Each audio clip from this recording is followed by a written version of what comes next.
NCC पाठ्यक्रम प्रशिक्षण में आप सभी का स्वागत। एनसीसी सब्जेक्ट के अंतर्गत जो पाठ्यक्रम निर्धारित है उसी क्रम में आज मैं आपके समक्ष बायोग्राफीज ऑफ रेनोन्ड जनरल्स, प्रसिद्ध जनरलों की जीवनी आपके समक्ष प्रस्तुत करूंगा। हमारे जो प्रसिद्ध कुछ जनरल 2-3 हुए हैं उन्हीं पर हम चर्चा करेंगे। देखें आप, हमारे जो पहले प्रसिद्ध जनरल हैं उसमें हैं जनरल थिमैय्या, इनके विषय में जानें। पहले भारतीय सैन्य अफसर थे। जनरल थिमैय्या पहले भारतीय सैन्य अफसर थे जिन्होंने दूसरे विश्व युद्ध में एक ब्रिगेड का नेतृत्व किया था। दूसरे विश्व युद्ध में एक ब्रिगेड का इन्होंने नेतृत्व किया था। Retired major general V K Singh लिखते हैं कि टिम्मी साहब, कहते हैं कि उन्हें टिम्मी साहब कहा जाता था। वे अपने जीवन काल में ही किंवदंती बन गए थे। उत्तर कोरिया में अपनी सैन्य भूमिका के बाद वे पूरी दुनिया में जाने गए। वे इकलौते भारतीय जनरल हैं जिनकी जीवनी किसी विदेशी लेखक ने लिखी। लिखने वाले थे हम्फ्री एवांस और किताब का नाम था Thimayya of Indian soldiers life. भारतीय सेना के आधुनिकीकरण के लिए उन्होंने कई बार आवाज़ उठाई। इसमें मुख्य रूप से जनरल थिमैय्या के विषय में कि दूसरे भारतीय विश्व युद्ध में एक ब्रिगेड का नेतृत्व किया था। विश्व युद्ध में टिम्मी साहब के नाम से जाने जाते थे। उत्तर कोरिया में ये अपने सैन्य भूमिका जब विश्व युद्ध के दौरान दिए तो पूरी दुनिया में जाने गए। इनकी जीवनी को विदेशी लेखक हम्फ्री एवांस ने लिखा। किताब का नाम है Thimayya of India a soldier's life.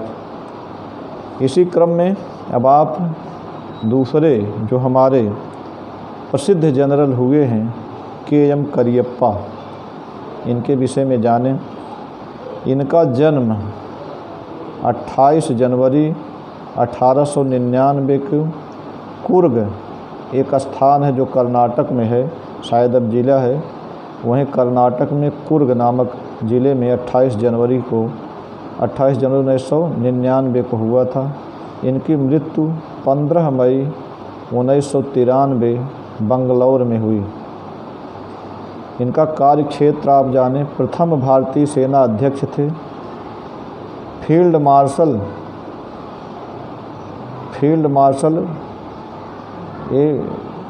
Martial की पदवी से सम्मानित थे। फील्ड मार्शल या कोडंडेरा मडप्पा करियप्पा, के.एम. कोडंडेरा मडप्पा करियप्पा इनका पूरा नाम था। भारतीय सेना के प्रथम कमांडर इन चीफ थे। के.एम. करियप्पा ने सन 1947 के भारत पाक युद्ध में पश्चिमी सीमा पर सेना का नेतृत्व किया था। पश्चिमी सीमा पर वे भारतीय सेना के उन 2 अधिकारियों में शामिल हैं जिन्हें फील्ड मार्शल का रैंक दिया गया। एक थे सैम मानेकशॉ और एक दो लोगों को फील्ड मार्शल का रैंक दिया गया है। फिर उनके मिलिट्री कैरियर, उनका मिलिट्री कैरियर,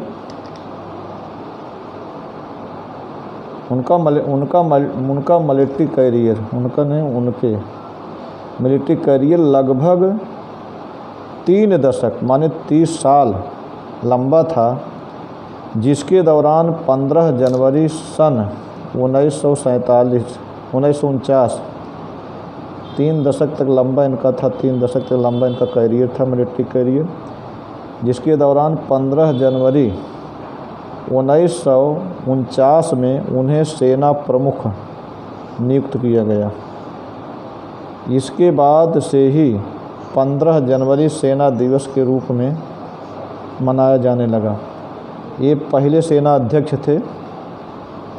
इनको 15 जनवरी 1949 को भारत का पहला सेना अध्यक्ष बनाया गया। इसके बाद से ही 15 जनवरी से 15 जनवरी को सेना दिवस के रूप में मनाया जाने लगा। हर वर्ष 15 जनवरी सेना दिवस के रूप में मनाया जाता। करियप्पा का संबंध राजपूत रेजिमेंट से था। सन 1953 में वे सेवानिवृत्त हुए। प्रथम भारतीय सेना अध्यक्ष थे। कमांडर इन चीफ प्रथम।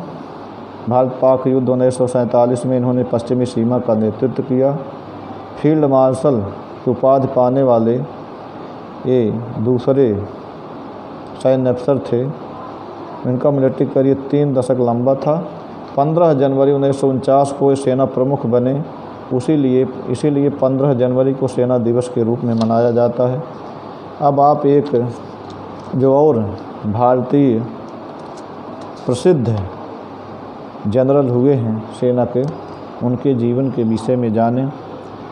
सैम मानेकशॉ, जन्म 30 अप्रैल 1914, मृत्यु 27 जून 2008। कार्यक्षेत्र इनका देखें। भारत के पूर्व सेना अध्यक्ष, फील्ड मार्शल रैंक पाने वाले पहले भारतीय सेना अधिकारी थे। फील्ड मार्शल रैंक इनको मिले, ये पाने वाले पहले भारतीय अधिकारी हैं, सैन्य अधिकारी। सैम होर्मुसजी प्रेमजी जमशेदजी मानेकशॉ, इतना इनका पूरा नाम है। सैम होर्मुसजी प्रेमजी जमशेदजी मानेकशॉ ये भारत के पूर्व सेना अध्यक्ष थे। फील्ड मार्शल की रैंक पाने वाले ये पहले भारतीय सेना के अधिकारी थे। सन 1971 में उन्हीं के नेतृत्व में भारत पाकिस्तान युद्ध हुआ। उनका शानदार मिलिट्री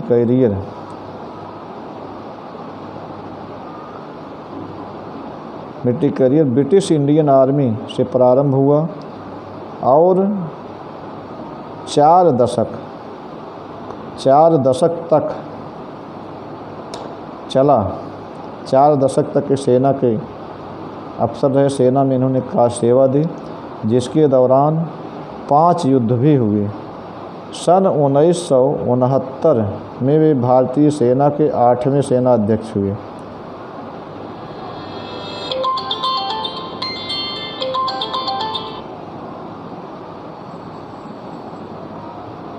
सेना अध्यक्ष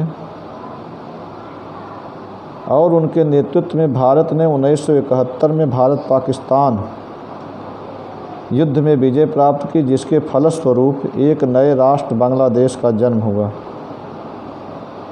1971 में इन्हीं के नेतृत्व में 8वें सेना अध्यक्ष बनाए गए थे। 1969 में 8वें सेना अध्यक्ष बनाए गए। 1971 में भारत पाकिस्तान युद्ध का नेतृत्व किया और इस युद्ध में विजय प्राप्त हुई, जिसके फलस्वरूप बांग्लादेश का जन्म हुआ।